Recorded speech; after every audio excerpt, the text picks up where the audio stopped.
So was it raw, or was it belt and wrist wraps raw? It was belt and wrist wraps raw. I've already got my belt tightened up, my lever belt there. So hey everybody, it's Jason Blaha here. As you guys know, I'm in the process of building my home gym. It's not quite done. So I'm doing my 2-a-days now. I'm doing squatting and benching and all that stuff at a local gym in the morning.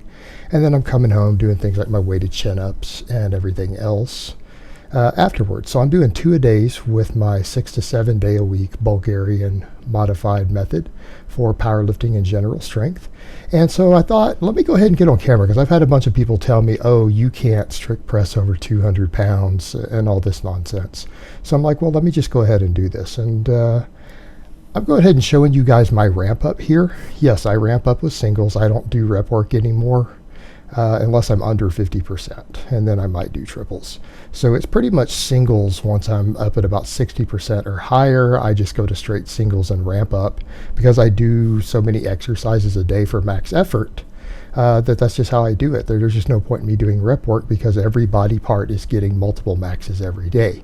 This is my fourth exercise for the day. And by the way, I set a chin up PR. I probably should have got it on camera. I'll get you guys a chin up within the next week. And one of the things I've got to note here, I really am going to have to start using my phone, because that's because of the bedroom and the angles I have.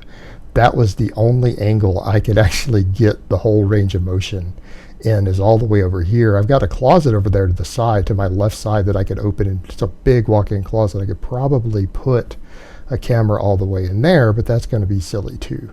So I'm going to have to just use my iPhone, I think, to film in my bedroom, and hopefully it gives high enough quality video footage. I'll have to get a stand for it and use my phone so that I can actually get the angles I want. Now, this one's a bit of a grinder. This 205 is a bit of a grinder.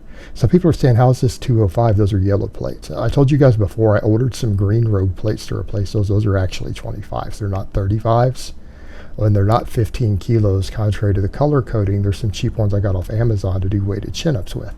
But when I do stuff in the future, once I get all of my plates, I've already paid for some Rogue 25s. So that one looked a little grindy. But I knew it was just me slipping out of my groove, so I knew I was going to get 225. So I went ahead and did that for you guys.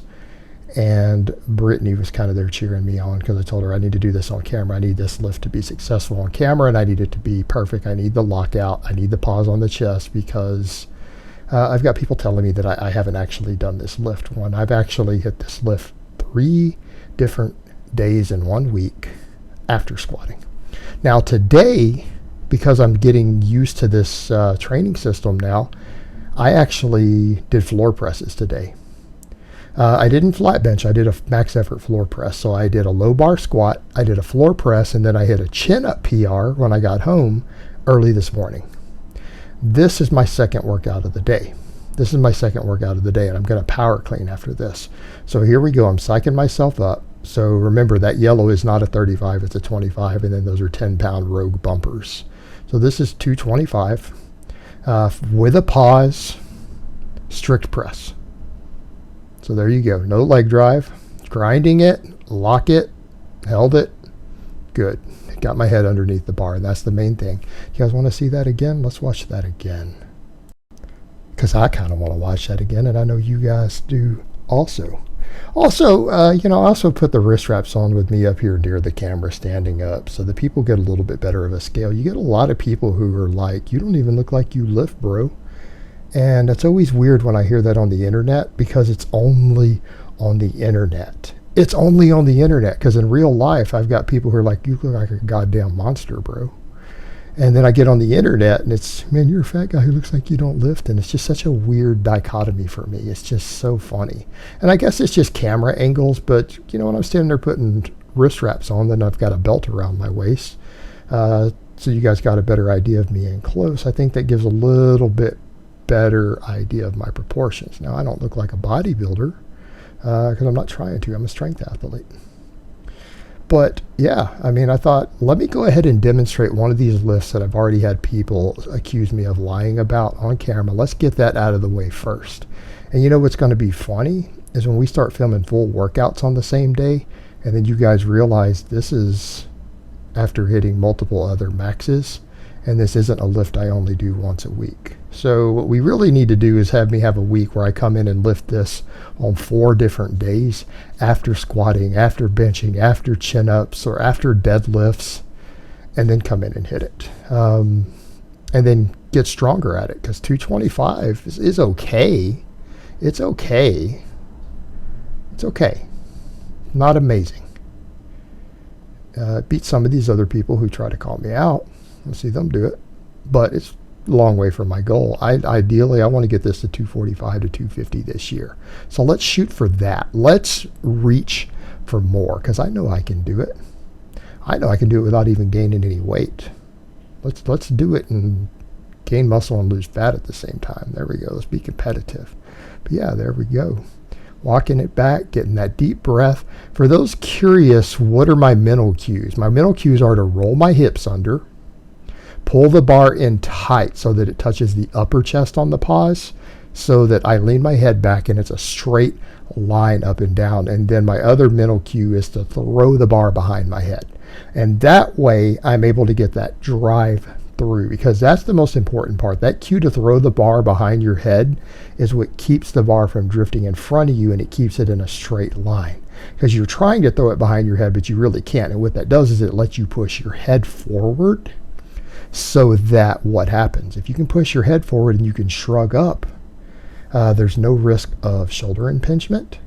You get more posterior and medial delt recruitment, and it makes it a more effective overall exercise. It makes it a more effective exercise, because we get all that benefit that you would get from some other chest or shoulder exercises by having it in the front. It almost replicates an incline in terms of upper chest and anterior deltoid when you do that, when you get a little bit of a lean back so you can get your head out of the way, but that lets you push it up in a straight line. And then once you get the bar cleared, if you try to throw it behind your head, you can drive your head through, and that's what gives you the additional recruitment through your whole shoulder girdle. And that's what makes the standing press so much better than a seated press. It is that ability to drive your torso forward while keeping the bar in a straight line, so that you can further activate all those other muscles in your upper back and in your shoulder girdle, because that's really what you want. You're trying to make this a extremely compound movement, even though it's a strict press. But yeah, this has become one of my favorite exercises. It's an exercise I focus on very, very heavy, that I try to do really heavy at least 3 days a week. I've been working really hard at it to improve. The 225, this is obviously, I've done it quite a few times before. My first time on camera, a bit of a benchmark. So I thought, let's start with that. And then we'll move forward. And you know what? We'll have those green plates in the near future, so that we won't have a cheap plate for the 25, and then we won't have any ambiguity as to what I'm lifting, because rogue plates are pretty good as far as that goes. And if people want to complain about the black 10-pound Rogue brand bumpers, I've also got the 10-pound white rubberized Rogues I can throw on also. So if that becomes a point of contention, I have name brand colored coded plates that are guaranteed plus or minus 15 grams or my money back. And it damn well better be, because I'm well over $1,000 into plates so far that I'm waiting on to get here.